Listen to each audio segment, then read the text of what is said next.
unprecedented nature, a worldwide crisis which has hit health, the economy, and all aspects of human life.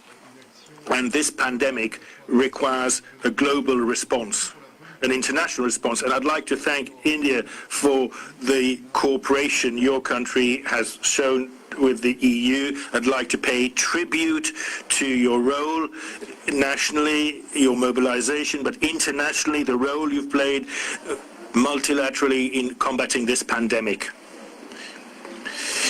India and the EU are partners in trade, in investment.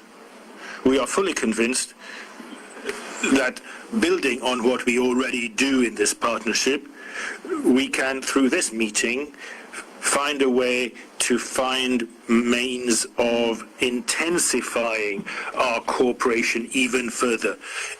This in all areas, including trade and the economy.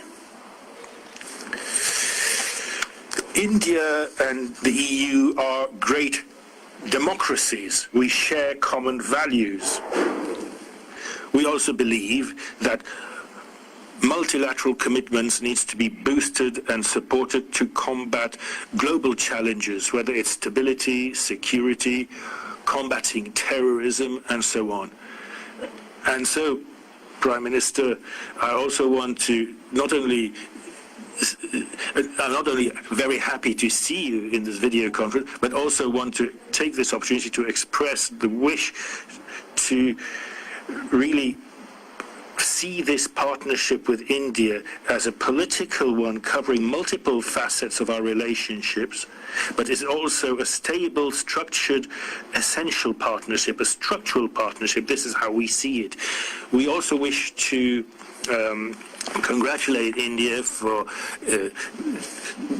being elected to the UN Security Council for 2021-2022. We are also very happy to welcome you to the leadership of the G20 in 2020, which will actually be the 75th anniversary year of the independence of India.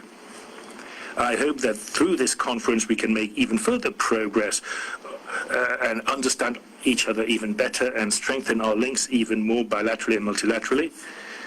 And I hope that when it will become possible again, when the health situation changes, we will be able to meet personally again too.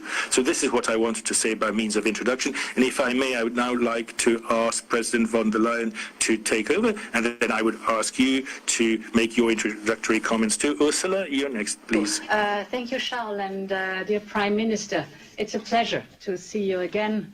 And I very well remember my visit to India a few years ago. So it's wonderful to see you now. Unfortunately on screen, I would have liked and preferred to visit you personally. But, well, these are difficult times and therefore unusual measures have to be taken. I'm very much looking forward to our exchange.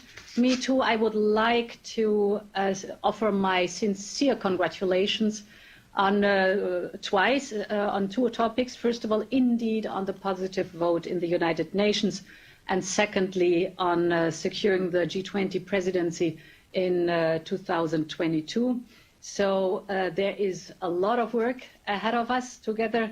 I will not, right for my introductory remarks, go too much in depth because we have a packed agenda.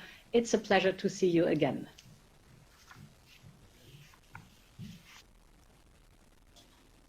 Excellency नमस्कार। कोविड-19 के कारण हमें मार्च में India EU summit स्थगित करनी पड़ी थी। अच्छी बात है कि आज हम वर्चुअल माध्यम से मिल पा रहे हैं। सबसे पहले मैं यूरोपीय कोरोना वायरस के कारण हुई क्षति के लिए संवेदना प्रकट करता हूं। आपके शुरुआती रिमार्क्स के लिए मैं आप दोनों महाशयों का बहुत बहुत धन्यवाद करता हूं। आपकी तरह मैं भी भारत और ईयू के संबंधों को और विस्तृत और गहरा बनाने के लिए प्रतिबद्ध हूं। इसके लिए हमें एक दीर्घकालीन स्ट्रेटेजिक पर्सपेक्टिव अपनाना चाहिए। इसके साथ साथ एक एक्शन ओरिएंटेड एजेंडा बनाना चाहिए जिसे निर्धारित कार्यान्वित किया जा सके। भारत और ईयू नेचुरल पार्टनर है। हमारी पार्टनरशिप विश्व में शांति और स्थिरता के लिए भी उपयोगी है। यह वास्तविकता आज की वैश्विक स्थिति में और भी स्पष्ट हो गई है। हम दोनों ही democracy, pluralism, inclusivity, respect for international institutions, multilateralism, freedom, transparency जैसी यूनिवर्सल वैल्यूज शेयर करते हैं। कोविड-19 के बाद आर्थिक क्षेत्र में वैश्विक स्तर पर नई समस्याएं उत्पन्न हो गई। इसके लिए डेमोक्रेटिक राष्ट्रों के बीच अधिक सहयोग की आवश्यकता हम सब महसूस करते हैं। आज हमारे नागरिकों की सेहत और समृद्धि दोनों ही चुनौतियों का सामना कर रहे हैं। रूल्स बेस्ड इंटरनेशनल ऑर्डर पर विभिन्न प्रकार के दबाव है।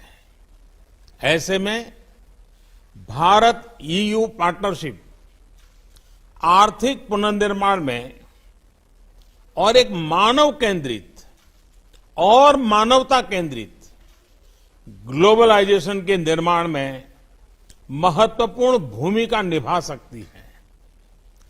तत्कालीन चुनौतियों के अलावा क्लाइमेट चेंज जैसे लॉन्ग टर्म चैलेंजेस भी हम दोनों के लिए ही प्राथमिकता है।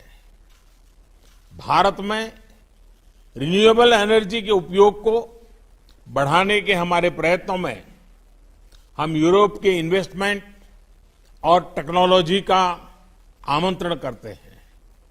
मैं आशा करता हूं कि इस वर्चुअल समिट के माध्यम से हमारे संबंधों को गति मिलेगी।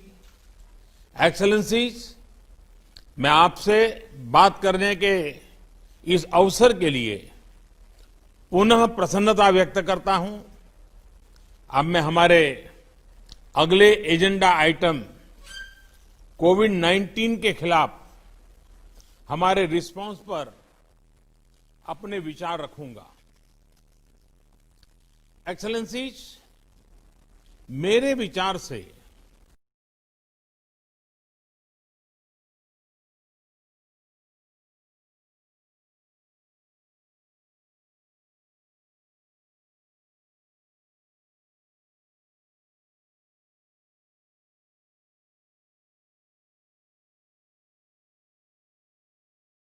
मानव केंद्रित ग्लोबलाइजेशन की आवश्यकता है। इस नए स्वरूप के ग्लोबलाइजेशन का फोकस देशों के बीच लेन-देन से हटकर मानवता के साझा चैलेंजेस जैसे पैंडेमिक्स, क्लाइमेट चेंज और टेररिज्म उस पर केंद्रित होना चाहिए। इसी स्पिरिट से इस महामारी के दौरान भारत ने स्वयं के नागरिकों के साथ साथ अन्य देशों का भी ख्याल रखा है। अभी तक हमने लगभग 150 देशों को दवाइयां भेजी हैं। अपने क्षेत्र में एक साझा रिस्पांस बनाने का भी इनिशिएटिव लिया है।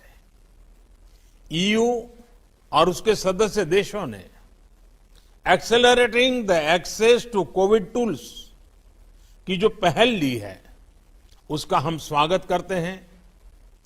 भारत के रिसर्चर्स और फार्मा कंपनियां इस ग्लोबल प्रयास में अपना योगदान देने को तैयार हैं। Excellencies,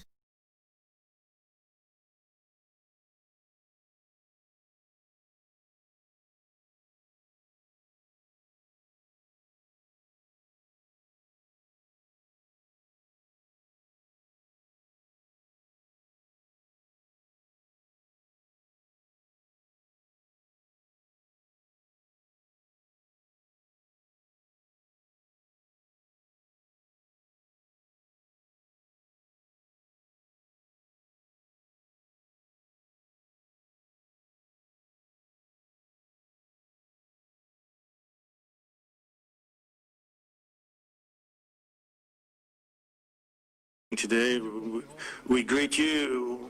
It's a pleasure to meet you, even if only by video conference, only a virtual meeting. It's